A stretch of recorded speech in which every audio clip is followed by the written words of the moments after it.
My friends, this is Tennyson E Stead, writer and director of Quantum Theory, founder of Eight-Sided Films. And today, I'd like to give you some advice that on the surface may seem like the exact opposite of the advice that I gave you last week. Last week we had a big conversation about how each and every one of us needs to take personal responsibility for the problems that come up as we pursue our film projects and our career goals, even when, and especially when, those projects seem to fall kind of outside our area of expertise and certainly our area of interest. Those are nevertheless our problems, demanding of our attention, was kind of where I left the blog. And at the same time, I also have lots of conversations with people who come to me with very strong ideas about what it's going to take to bring a film project or some aspect of my career to the next level. There's a lot of free advice in Hollywood. In fact, I would say probably, there's more free advice in Hollywood than just about anything else you could possibly find. Most conversations you wind up having in bars and with coffee shops are going to end with somebody trying to impress you with how much they understand about your needs, and they're going to do that by telling you what you should do with your time and money. And, there's sort of two fundamental groups that these conversations can fall into. On the one hand, a lot of the time these people are frankly just looking to impress someone and actually don't know what they're talking about, don't have any experience, or don't understand my approach to business, which is just as often the case. The fact that the company we're building is a repertory company means that a lot of folks who come from business school just have no idea about the fact that we're building financial sustainability off of craftspersonship and showpersonship. They just don't know how that works. They think in terms of market management product, which is a valid structure for approaching business, and in fact one that we use in my company.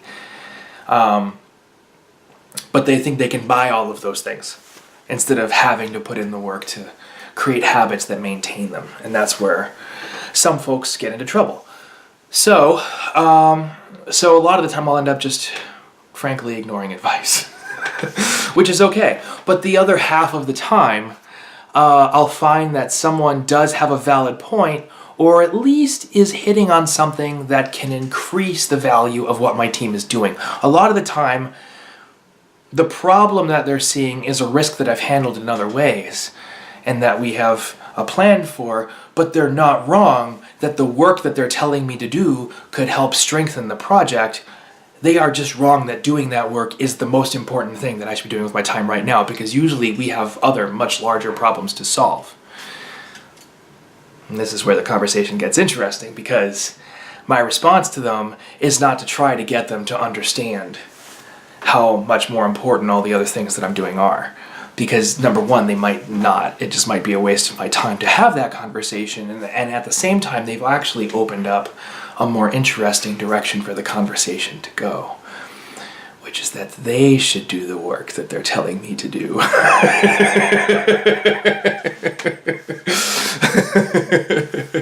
Right now, Lee Holm, who is the social media manager with Eight-Sided Films, is laughing as he watches this, because he's seen me do this many times in practice.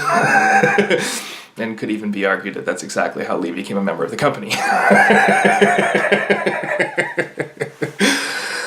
And that's because the system works. Right now, I'm building with a relationship with somebody who's, and I'm not a represented writer, building a relationship with an agent who's building their own agency, because he came to me and had some strong ideas about how I should market my film projects and all the things I could be doing to change the industry, which are different and just as time-consuming as the things I'm already doing to change the industry. So, there's multiple ways to come at this. A lot of the time, somebody's coming at me brazenly enough and frustratingly enough that I will just counter-engage them and say, look, you're making some great suggestions. I think you should be the person to follow up and make it happen. What do you think about that? And that's sort of a, just turn the tables around. How do you take that kind of thing? Because frankly, I expect them to run away from the work that they've just thrown in my face, and them running away is just as useful to me as them taking on the workload. However, in the case of this agent that I might be working with, he had some strong ideas about how I should be putting my scripts out there, and I just asked him, I said, okay, so, you have some strong ideas about how I should be putting my scripts out there. As you can see, I'm already, especially, and he happened to, the reason why we got talking was because he also is a survivor of massive, massive neurological trauma. So I'm like, what I'm up against in terms of fulfilling my workload, and that my workload is much larger already than any of the people we know in common. So what I want to know from you is, have you ever thought about being an agent? And he just literally was like, oh, bro, he's like, that's what I've always wanted to do. And, I have enough sales training so that I could see where his sales skills were. And frankly, he's a better salesperson than just about anybody I've met at a networking event in Hollywood, that's for sure. So I put it to him and I said, well, what if, you were to give me a timetable? I mean, and I explained, you're going to have to research what goes into getting an agent's license, exactly all the things you need to have. If you were to give me a timetable for that process that's reasonable, I would be happy to hold off looking for other representation and put a couple scripts in your hands right out of the gate. And now he's getting all of that stuff taken care of. And, he considers me a valued colleague because I'm helping support him in the construction of his business. And he's able to lean on me for my discernment and my expertise, which he already believes very firmly he can trust. So turning the tables and saying, okay, you have a lot of work you think I should be doing. What if you did it? Actually turned into one of the stronger recent professional relationships that I've been able to build over the course of certainly the last year, and that's how great relationships are built, is through transparency and through directness. You're making a lot of great suggestions. I certainly have other priorities, and I have a limited amount of time and a limited amount of resources. So in a perfect world where I had infinite time and infinite resources, I would do the things that you're telling me to do.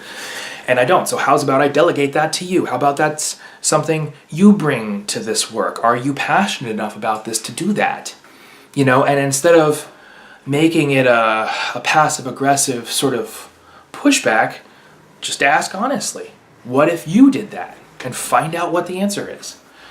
That's another way to handle the problems that come up. And certainly it's a fantastic way to handle all of the things that people constantly bring to you, whether they're knowledgeable about them or not, that are risks that need to be managed in your film career, that are seen from other people's perspectives. People are always coming at you, oh, here's the problem, or here's what you should do, or the one thing you need. Okay, well then, I'm doing all the other things, so you do the one thing you think I need, and we'll see how it adds up. And then if they're like, oh, I'm just here to I'm just trying to help you, bro, then that person's completely full of shit. But if they turn around and they say, you know what? I believe in your work, and this one thing that I'm telling you to do is the thing that I do, so why don't I? Or maybe here's somebody else that you could talk to. You start to get the ball rolling. The last piece of information I want to put upon you during this vlog is the fact that as you size people up, I just want to come back to, are the suggestions that these people are making, is the work that these people are giving you work that you actually think needs to get done? Because oftentimes it just won't be. And oftentimes the work that people are urging you to do actually will wind up acting counter to the objectives of the project or the career path that you've already set in front of yourself. A lot of people have told me, for example, in the case of quantum theory, that I need to cast bigger stars. It's a conversation I'm going to have once a week, even probably after the movie's done. That was a pretty good movie, and you made some pretty good money, but really, you could have made a lot more money if you'd made it more friendly to foreign pre-sales. And to be completely candid, it's not it's not a coincidence that we haven't done that. The conflict there, just so that we have that conversation right here and now, is that if we cast more visible actors in the roles of, for example, Chelsea and Roe, then the problem we're going to have is that as we finish the film and as we start the 2-year festival run that it's going to take to bring this movie directly to our audiences, meet with you personally in whatever film festival is nearest you, show up, watch the movie together, have some drinks, have some laughs, and become a tighter community because of it, share some personal stories. What does Hollywood mean to us? How did we come together in this space and time? That's what film festivals are for. And we're planning on using the film festivals for that as opposed to finding distribution. Then when we roll out into theaters, the community will be strong enough to support us in New York and LA, and we can open up one screen in Texas and one screen in Portland and, one screen in Seattle, a screen in Boston, Chicago, of course, and a few other places. And make sure that those theaters are full enough, and the communities that we have around the country will help move people to those population centers, and we can make sure that everybody at least gets a chance to see the film in theaters with other people who want to see the film in theaters.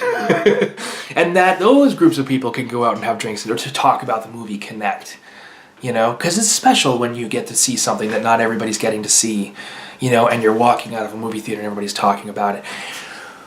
Then, from a financial standpoint, the fact that our community has grown over the course of the 2 years of festivals, the fact that we've had a successful box office run and that's expanded the community, that becomes the reason that people pay us overseas to see the film. And that becomes the reason that we sign a stronger deal with Netflix, and that becomes the reason, or whoever, because certainly just to be clear, there's no agreement between 8-Sided Films and Netflix. There's nothing happening there. But, we're going to certainly pursue streaming is my point. And then, and then probably Blu-ray sales. Sure, we're going to try and get some Blu-ray sales. So that's how that process works. And while Quantum Theory is in festivals, we'll be working on Man and Machine. And then while Quantum Theory is, when Quantum Theory is in theaters, we'll have Man and Machine at the festivals. And we'll be saying, oh, you guys, by the way, here we are in Kansas with the film festival, just like an hour's drive away, there's a movie theater showing Quantum Theory. We really would, like to share this movie with you guys, and this is sort of a chance to get to see the ensemble in a much more friendly, relaxed, goofy feature film. So that's because Man and Machine is, an asshole movie. It's an asshole of a movie.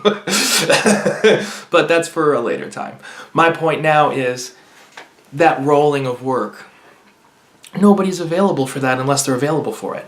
Our audience knows the actors that we've been working with, and they have a relationship with those actors already, and we want to bring more people into that relationship. That's our goal.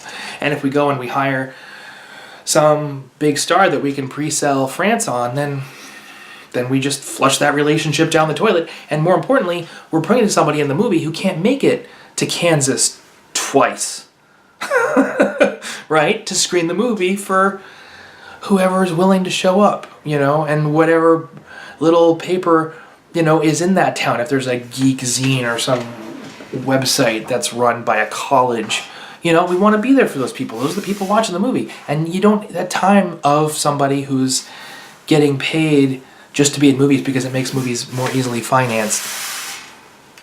Where's that time going to come from? Whereas with us, it's like, okay, well, we already are working on Man and Machine. We already know each other's schedules because we're all on the same schedule, And if I happen to be in post on something when there's a festival, well, send 3 actors, but we can tag team it and we can make it work. And that collaborative effort brings the whole thing together.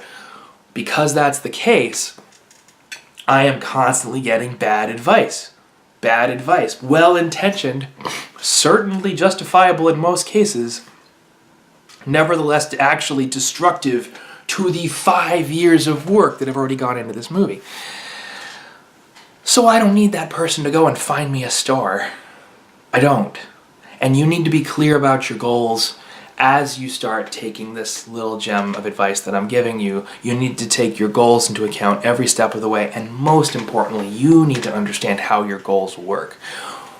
But as you do understand how your goals work, and as people come to you with suggestions, and as some of those suggestions or some of the risks and concerns that they have about your future sound reasonable, you put yourself in a position where you can say, that's a good point. I don't have time to do that. And I actually feel probably a little threatened by the fact that you're dead right, that I have this weakness in my armor. Do you want to become a link in the armor? You know, it's a great way to handle that. So, yes, always, always, always take personal responsibility for the weaknesses in your armor. Always make sure that you're learning how your film works and that you are building the skills that it's going to take to keep your company or your career or your project moving forward at all times. And at the same time, don't be afraid when someone comes at you with, oh, well, you haven't thought about this. And it's like, motherfucker, I haven't thought about that. God damn it. Then you can say, you're right. Would you like to do that? And with that, I will wrap this up. Thank you for listening.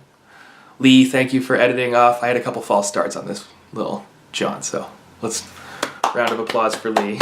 Thank you, Lee, for editing this. And have a great evening. There's one more thing. If you like this video, please give us a thumbs up, right? Give us a subscribe. We are moving forward on Declassified. We should have that for you hopefully within a month and a half. It's been a couple setbacks, but productive ones that have ultimately bettered the company, so I'm not upset about it. I just am tired. Looking forward to shooting with Gerard. I'm going to work on that a little bit tonight, as a matter of fact. And that is it. Thank you for listening. Have yourself a great evening. Take care. Bye-bye.